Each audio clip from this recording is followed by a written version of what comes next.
ओम शांति। 15/2/21 की साकार वाणी। बाबा बोले, मीठे बच्चे, ये संगम युग है, चढ़ती कला का युग।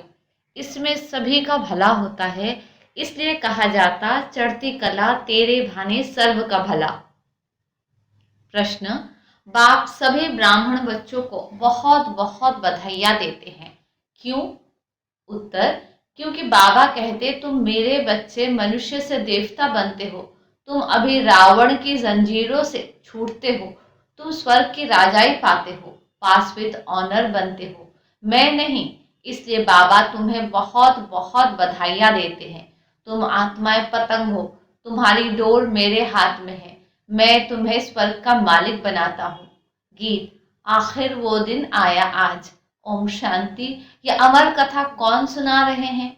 अमर कथा कहो, सत्यनारायण की कथा कहो व तीजरी की कथा कहो, तीनों मुख्य है। अभी तुम किसके सामने बैठे हो और कौन तुमको सुना रहे हैं?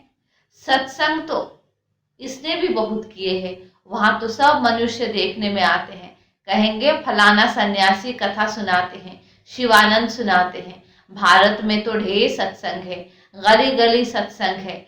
माताएं भी पुस्तक उठाए बैठ सत्संग करते हैं, माताएं भी पुस्तक उठाए बैठ सत्संग करती है।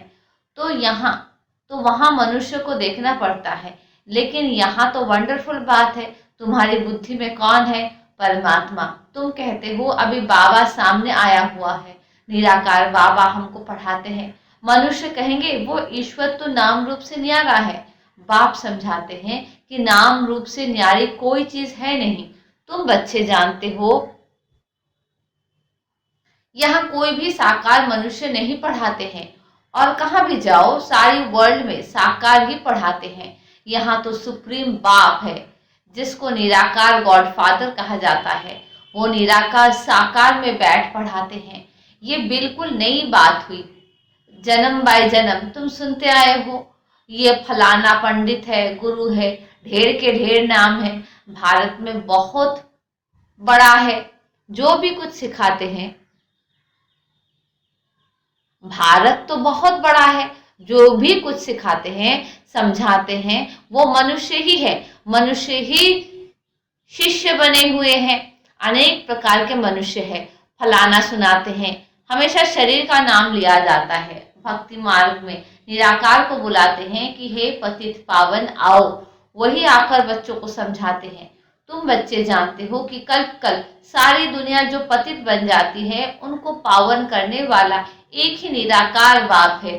तुम यहाँ जो बैठे हो, तुम्हारे में भी कोई कच्चे हैं, कोई पक्के हैं, क्योंकि आधा कल तुम देही अभिमानी बने हो।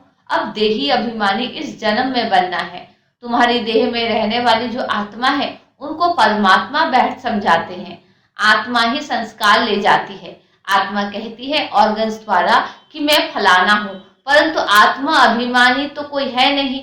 बाप समझाते हैं जो इस भारत बाप समझाते हैं जो इस भारत में सूर्यवंशी चंद्रवंशी थे, वही इस समय आकर ब्राह्मण बनेंगे, फिर देवता बनेंगे। मनुष्य देही अभिमानी रहने की आदत है, मनुष्य देह अभिमानी रहने की आदत है, मनुष्य देह अभिमानी रहने की आदती है, देही अभिमानी रहना भूल जाते हैं।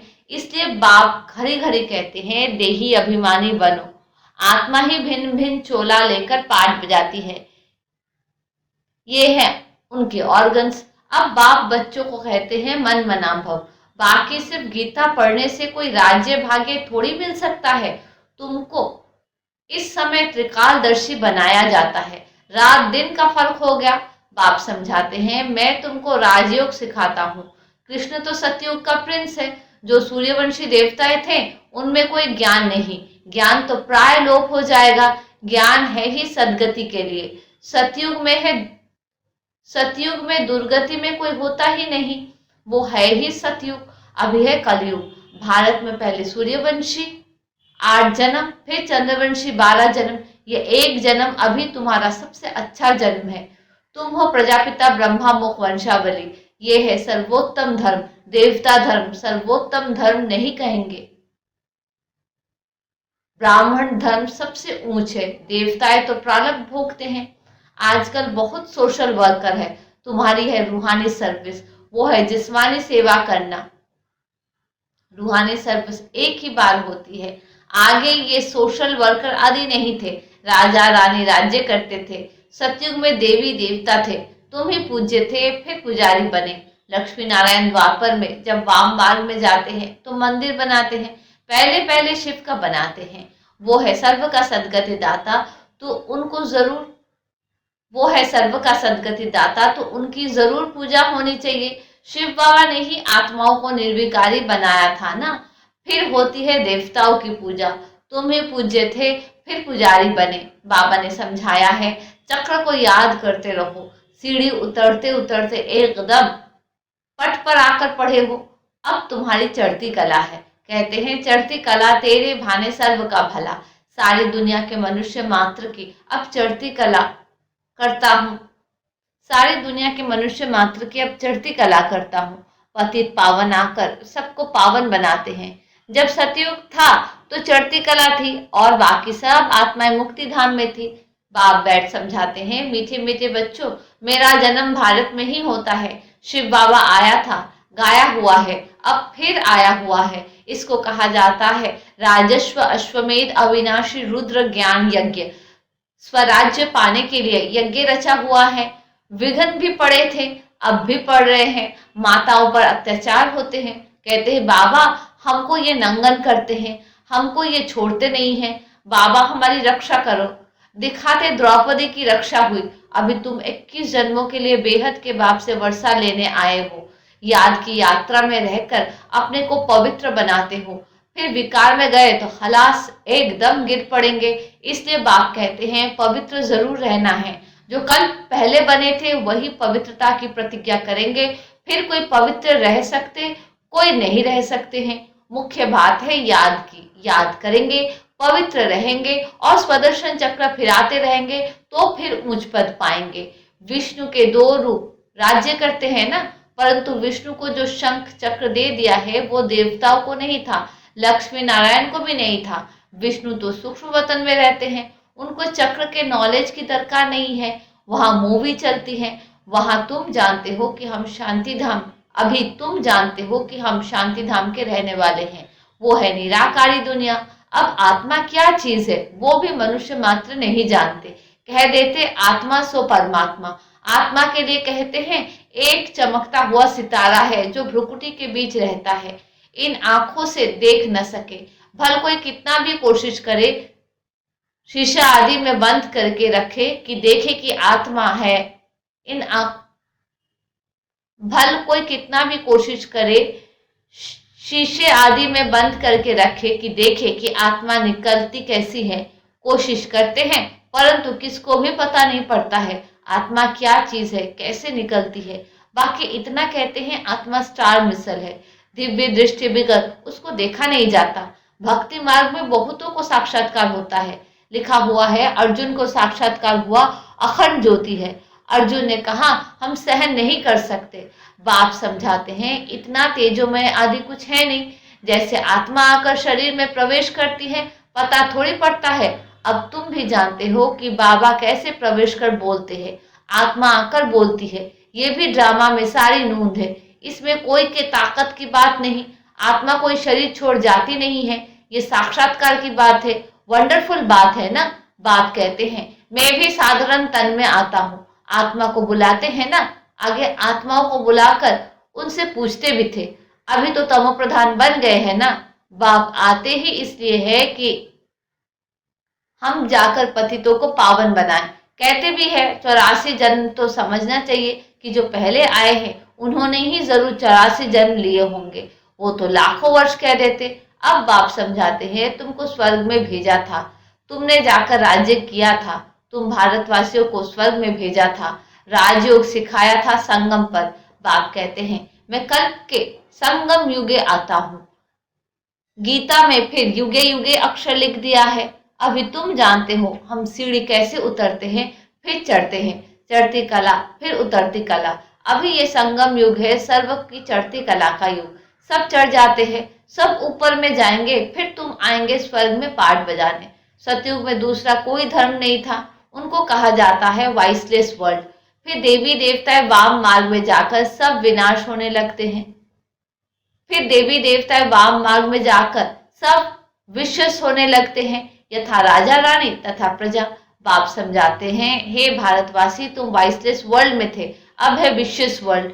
अनेक धर्म है, बाकी एक देवी देवता धर्म नहीं है। जरूर जब ना हो तब तो फिर स्थापन हो। बाप कहते हैं, मैं ब्रह्मा द्वारा आकर आदि सनातन देवी देवता धर्म की स्थापना करता हूँ। यहाँ ही करेगा ना, सूक्ष्म वतन में तो नहीं करेंगे। लिखा हुआ है, ब्रह्मा द्वारा आदि सनातन देवी देवता धर्म की रचना रचते हैं। तुमको इस समय पावन नहीं कहेंगे, पावन बन रहे हैं। टाइम तो लगता है ना। पतित से पावन कैसे बने, ये कोई भी शास्त्रों में नहीं है। वास्तव में महिमा तो एक बाप की है। उस बाप को भूलने के कारण ही ऑर्फन बन पड़े हैं, लड़ते रहते हैं। फिर कहते हैं सब मिलकर एक कैसे हो, भाई भाई है ना। बाबा तो अनुभवी है, भक्ति भी इसने पूरी की है, सबसे अधिक गुरु किए हुए है। अब बाप कहते हैं, इन सबको छोड़ो, अब मैं तुमको मिला हुआ हूँ, सर्व का सदगति दाता, एक सत श्री अकाल कहते हैं ना। अर्थ नहीं समझते, पढ़ते तो बहुत रहते हैं। बाप समझाते हैं, अभी सब पतित है, फिर पावन दुनिया बनेगी। भारत ही अविनाशी है, ये कोई को पता नहीं है। भारत का कभी विनाश नहीं होता और न कभी प्रलय होती है। ये भी दिखाते हैं, सागर में पीपल के पत्ते पर श्री कृष्ण आए। अब पीपल के पत्ते पर तो बच्चा आ ना सके। बाप समझाते हैं, तुम गर्भ से जन्म लेंगे बड़े आराम से। वहां गर्भ महल कहा जाता है, यहाँ है गर्भ जेल। सतयुग में है गर्भ महल। आत्मा को पहले से ही साक्षात्कार होता है, ये तन छोड़ दूसरा लेना है। वहां आत्मा अभिमानी रहते हैं। मनुष्य तो न रचयिता को न रचना के आदि मध्य अंत को जानते हैं। अभी तुम जानते हो, बाप है ज्ञान का सागर, तुम मास्टर सागर हो। तुम माताएं हो नदियां और ये गोप है ज्ञान मान सरोवर। ये ज्ञान नदियां है, तुम हो सरोवर। प्रवृत्ति मार्ग चाहिए ना, तुम्हारा प्रवृत्ति गृहस्थ आश्रम था, अभी पतित है। बाप कहते हैं, ये सदैव याद रखो कि हम आत्मा हैं, एक बाप को याद करना है। बाबा ने फरमान दिया है, कोई भी देहधारी को याद न करो। इन आंखों से जो कुछ देखते हो वो सब खत्म हो जाना है। इसलिए बाप कहते हैं, मन मना भव मध्याजी भव। इस कब्रिस्तान को भूलते जाओ। माया के तूफान तो बहुत आएंगे, इनसे डरना नहीं। बहुत तूफान आएंगे, परंतु कर्मेंद्रियों से कर्म नहीं करना है। तूफान आते हैं तब जब तुम बाप को भूल जाते हो। ये याद की यात्रा एक ही बारी होती है, वो है मृत्यु लोक की यात्रा, अमर लोक की यात्रा ये है। तो अब बाप कहते हैं, कोई भी देहधारी को याद न करो। बच्चे शिव जयंती की कितनी तारे भेजते हैं। बाप कहते हैं, ततत्वम, तुम बच्चों को भी बाप बधाइयाँ देते हैं। वास्तव में तुमको बधाइयाँ हो, क्योंकि मनुष्य से देवता तुम बनते हो। फिर जो पास विद ऑनर होगा उनको जास्ती मार्क्स और अच्छा नंबर मिलेगा। बाप तुमको बधाइयाँ देते हैं कि अब तुम रावण की जंजीरों से छूटते हो। सभी आत्माएं पतंगे हैं, सबकी रस्सी बाप के हाथ में है, वो सबको ले जाएंगे। सर्व का सदगति दाता है, परंतु तुम स्वर्ग की राजाई पाने के लिए पुरुषार्थ कर रहे हो। अच्छा, मीठे मीठे सिक्के लदे बच्चों प्रति माता पिता बाप दादा का याद प्यार और गुड मॉर्निंग। रूहानी बाप की रूहानी बच्चों को नमस्ते। हम रूहानी बच्चों की रूहानी बाप को नमस्ते नमस्ते नमस्ते। धारणा के लिए मुख्य सार, पहले पॉइंट, पास विद ऑनर होने के लिए एक बाप को याद करना है, किसी भी देहधारी को नहीं। इन आंखों से जो कुछ दिखाई देता है, इन आंखों से जो दिखाई देता है उसे देखते भी नहीं देखना है। दूसरी पॉइंट, हम अमर लोक की यात्रा पर जा रहे हैं, इसलिए मृत्यु लोक का कुछ भी याद न रहे। इन कर्मेंद्रियों से कोई भी विकर्म न हो, ये ध्यान रखना है। वरदान, अतीन्द्रिय सुखमय स्थिति द्वारा अनेक आत्माओं का आह्वान करने वाले विश्व कल्याणकारी भव। जितना लास्ट कर्मातीत स्टेज समीप आती जाएगी, उतना आवाज से परेशान स्वरूप की स्थिति अधिक प्रिय लगेगी। इस स्थिति में सदा अतीन्द्रिय सुख की अनुभूति होगी और इसी अतीन्द्रिय सुखमय स्थिति द्वारा अनेक आत्माओं का सहज आह्वान कर सकेंगे। ये पावरफुल स्थिति ही विश्व कल्याणकारी स्थिति है। इस स्थिति द्वारा कितनी भी दूर रहने वाली आत्मा को संदेश पहुंचा सकते हो। स्लोगन, हरेक की विशेषता को स्मृति में रख फेथफुल बनो तो संगठन एक मत हो जाएगा। अच्छा, ओम शांति।